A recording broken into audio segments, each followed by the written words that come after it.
मधनं आहे। कोल्हापूरच्या कागलमध्ये हसन मुश्रीफ आणि समरजित घाटगे यांचे कार्यकर्ते आपापसात भिडले। एका कार्यक्रमादरम्यान या दोन गटात तुफान राडा झाला आणि एकमेकांच्या अंगावरती धावून जाण्याचा प्रकार घडला। त्यामुळे कागलमध्ये काहीसं तणावाचं वातावरणही पाहायला मिळालं। ज्ञानेश्वर साळोखे आपल्याला अधिक माहिती देतील। ज्ञानेश्वर, नेमकं घडलं काय? न्यांदा कागलच्या गायबी चौकामध्ये एका वृत्तवाहिनीचा कार्यक्रम सुरू होता आणि या कार्यक्रमाच्या निमित्ताने दोन्ही गटाचे कार्यकर्ते आमने सामने आले होते।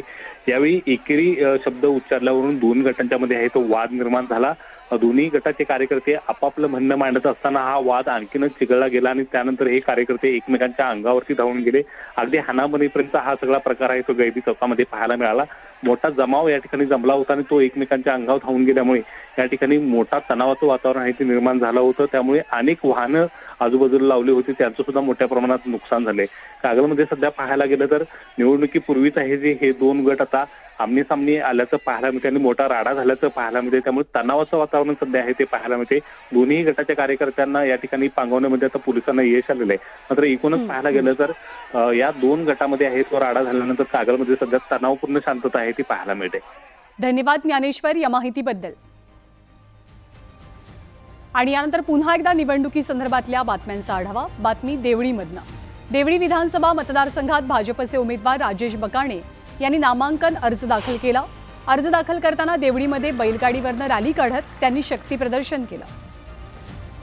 ही लढाई जी आहे ही काँग्रेसच्या रणजित कांबळे सोबत जनतेची लढाई आहे, ही माझी लढाई नाही आहे। या ठिकाणी विकासासाठी आमदार बनवायचा आहे असं जनतेला वाटतंय तर 100% महायुतीचा उमेदवार या ठिकाणी विजय होणार, याच्यामध्ये कुठेही दुमत नाही।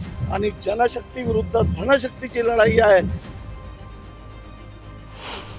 नांदेडच्या लोहा मतदारसंघातनं शिवसेना ठाकरेंच्या पक्षाकडनं एकनाथ पवार यांनी उमेदवारी अर्ज भरला। यावेळी शेकडो कार्यकर्त्यांच्या उपस्थितीत पवारांनी शक्ती प्रदर्शन केलं। इथल्या सामान्य माणसामध्ये ज्या पद्धतीने विश्वास आहे, उत्साह आहे, या मतदारसंघामध्ये बदल करण्यासाठी ती माणसं येणाऱ्या 20 तारखेची वाट बघतायत। तुम्हाला मी अभिमानाने सांगेल की येणाऱ्या पुढच्या 20 तारखेला 23 तारखेला खऱ्या अर्थानं या ठिकाणी विजयाची मशाली पेटणार आहे। यवतमाळच्या वणी मतदारसंघातनं मनसेचे उमेदवार राजू उंबरकरांनी उमेदवारी अर्ज दाखल केला। यावेळी शेकडो कार्यकर्त्यांच्या उपस्थितीत भव्य रॅली काढत उंबरकर यांनी शक्ती प्रदर्शन केलं। आपल्या समोर कुणाचंही आव्हान नसल्याचं उंबरकर यांनी म्हटलं। रेड्डींनी कास्तकारांच्या टाळूवरचं लोणी खाल्लेलं आहे। कास्तकारांच्या शेताला रस्ता नाही, त्याच्या शेताला वीज नाही, त्याच्या शेताला हमी भाव नाही। कास्तकार आत्महत्याकडे प्रवृत्त होतो, युवक बेरोजगार आहेत आणि सर्वसाधारण व्यक्तीकडे कुठलंही लक्ष नाही, शेतमजुराकडे काही लक्ष नाही। केवळ आणि केवळ या सरकारमध्ये पैसे खाण्याचं काम जोरदार सुरू झालेलं आहे। परंडा मतदारसंघामध्ये शरद पवार यांच्या पक्षाच्या राहुल मोटेंनी आपला अर्ज भरलाय। ठाकरेंच्या पक्षाकडनं परंडा मतदारसंघात रणजित पाटील यांना उमेदवारी देण्यात आली आहे, पण काहीही झालं तरी निवडणूक लढवण्यासंदर्भात राहुल मोटे ठाम पाहायला मिळतात।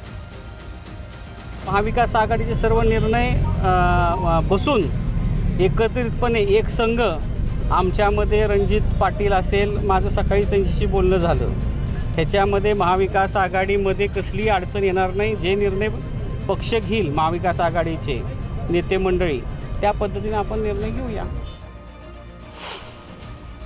महाविकास आघाडीचे इगतपुरी मतदारसंघातील उमेदवार हिरामण खोसकर यांनी उमेदवारी अर्ज दाखल केला। यावेळी हेमंत गोडसेंसह कार्यकर्ते उपस्थित होते। ते महायुतीचे उमेदवार आहेत। अजित पवारांच्या पक्षाकडनं त्यांना तिकीट मिळालंय। जनता ठरवणार आहे किती मतांनी निवडून द्यायचं, काय द्यायचं। ते कामातून केलेलं काम मी 5 वर्ष ते मला 100% मतातून लोक देणार आहे। जनतेमध्ये त्यांचा एक प्रचंड त्यांची लोकप्रियता आहे आणि म्हणून ते चांगल्यात चांगल्या मतांनी या ठिकाणी निवडून येतील असा महायुतीच्या सर्व पदाधिकाऱ्यांना विश्वास आहे। गुलाबी जॅकेट, गुलाबी बॅनर, गुलाबी स्टेज आणि आता गुलाबी रिक्षा। अजित पवारांच्या राष्ट्रवादीनं सगळं राजकारण गुलाबी रंगात रंगवून टाकलंय आणि याच गुलाबी रंगाची भुरळ देवेंद्र फडणवीसांनाही पडली आहे। उमेदवारी अर्ज दाखल करताना फडणवीसांनी अजित पवार यांच्याप्रमाणेच गुलाबी जॅकेट घातलं। या गुलाबी राजकारणाची सध्या राजकीय वर्तुळात जोरदार चर्चा रंगली आहे।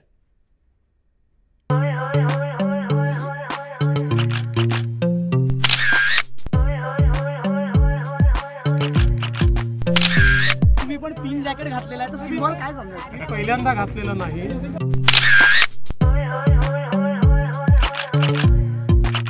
जरी मनातला रंग भगवा असला तरी रंग मला सगळे आवडतात.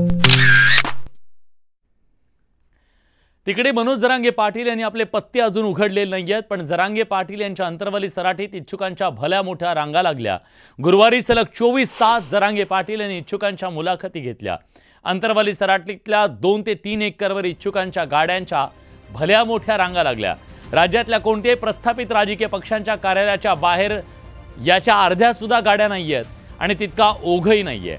उलट सत्ताधारी आणि विरोधकांमधल्या प्रस्थापित नेते जरांगे फॅक्टरमुळे आपलं नुकसान होऊ नये, आपल्याला पाठिंबा मिळावा यासाठी अंतरवाली सराटीचे उमरे झिजवताना दिसत आहेत. पण जरांगे पाटील यांनी आपली 30 तारखेला भूमिका स्पष्ट करू असं जाहीर केल्यानं जरांगे पाटलांच्या भूमिकेकडे सत्ताधारी आणि विरोधक दोघांचंही लक्ष लागलं. दरम्यान इच्छुकांनी गर्दी पाहून बैठकीत जरांगे पाटील भाऊक झाले. जरांगे पाटलांना अश्रू अनावर झाले. जिल्ह्यातल्या मराठा आंदोलकांचं मातृत्व कायम ठेवा असं आवाहन जरांगेंनी केलं.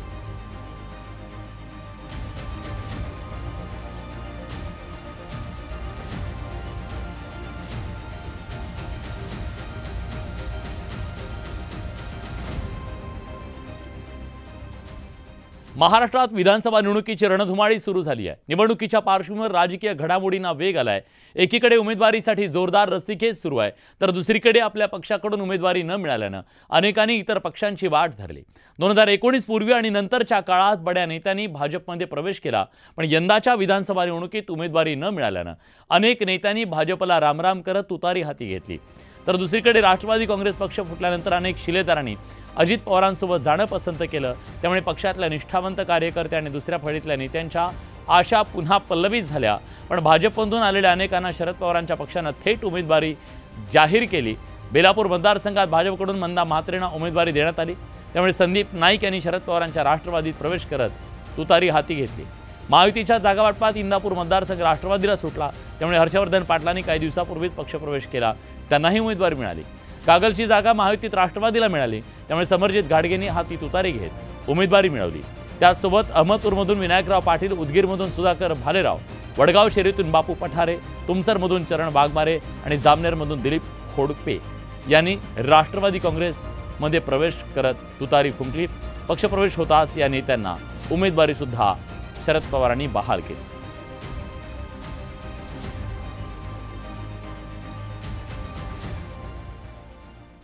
विधानसभा निवडणुकीत उमेदवारी मिळवण्यासाठी जोरदार रस्सीखेच सुरू आहे. एकेका मतदारसंघात उमेदवारीसाठी जोरदार रस्सीखेच सुरू आहे. एकाला तिकीट जाहीर झाल्यानं नाराज दुसरा होतोय आणि त्या इच्छुकांनी आता बंडखोरीची तलवार उपसली आहे. नांदगावमध्ये महायुतीकडून शिवसेना सुहास कांदेंना उमेदवारी जाहीर झाली आहे. त्यामुळे इच्छुक असलेल्या राष्ट्रवादीच्या समीर भुजबळ यांनी बंडखोरी करत उमेदवारी अर्ज दाखल केला. बीडच्या आष्टी मतदारसंघावरून महायुतीत पेच निर्माण झाला. त्यामुळे महायुतीनं कुणालाही तिकीट न देता अपक्ष म्हणून उमेदवार उभे करावे अशी मागणी सुरेश धस यांनी केली. तर पारोळा एरंडोल मतदारसंघातून भाजपचे माजी खासदार एटी पाटील यांनी अपक्ष उमेदवारी अर्ज दाखल केला. नाशिक मध्य मतदारसंघात शिवसेना उभाठाकडून वसंत गीतेंना तिकीट मिळाल्यानं काँग्रेसच्या हेमलता पाटील नाराज आहेत. पाटील यांनी बंडखोरी करण्याचा निर्णय घेतला. तर कसबा मतदारसंघातून रवींद्र धंगेकरांना काँग्रेसने उमेदवारी जाहीर केली.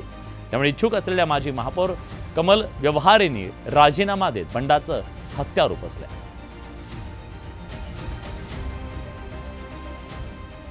वरळी विधानसभा मतदारसंघाकडे संपूर्ण राज्याचं लक्ष लागलंय. शिवसेनेनं आदित्य ठाकरेंविरोधात मोठा डाव टाकलाय.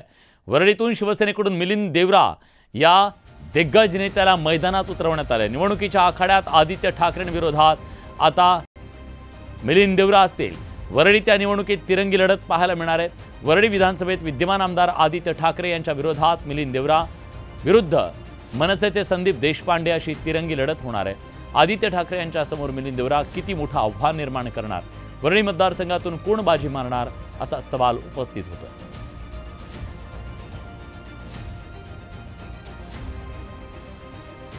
वरळी आणि वरळीकरांना मी न्याय देऊ शकतो असा विश्वास मुख्यमंत्री एकनाथ शिंदेंनी माझ्यावर दाखवला. लवकरच आम्ही वरळी मतदारसंघाबाबत पुढचं धोरण जाहीर करू असं मिलिंद देवरा म्हणाले. महाविकास आघाडी आणि महायुतीमध्ये जागा वाटपावरून अजूनही रस्सीखेच सुरू आहे. जवळपास 90% जागा वाटप झालंय.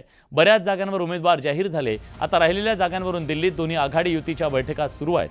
ठाकरे गटासोबत काँग्रेसचा जागा वाटपाचा तिढा दिल्ली दरबारी गेला. आधी आलेल्या 85-85-85 फॉर्म्युलाचा आता बदल झाला आणि बाळासाहेब थोरात यांनी सांगितलंय की आता 90-90-90चा झालाय. काँग्रेस, ठाकरे, शिवसेना आणि शरद पवार राष्ट्रवादी या 3 पक्षांच्या जागा वाढून 90-90-90 झाल्यात. तर 18 जागा आम्ही मित्रपक्षांना दिल्या असल्याचं थोरात यांनी स्पष्ट केलंय. त्यामुळे एका बाजूला ह्या दोघांचं भांडणं होतंय, पण शरद पवार कधी 90वर पोहोचले हे मात्र कळलेलं नाही.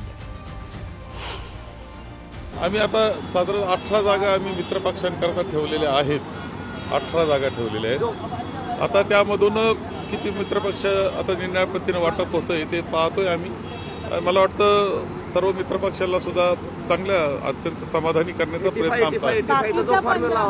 तो आता 90-90 झालेला आहे.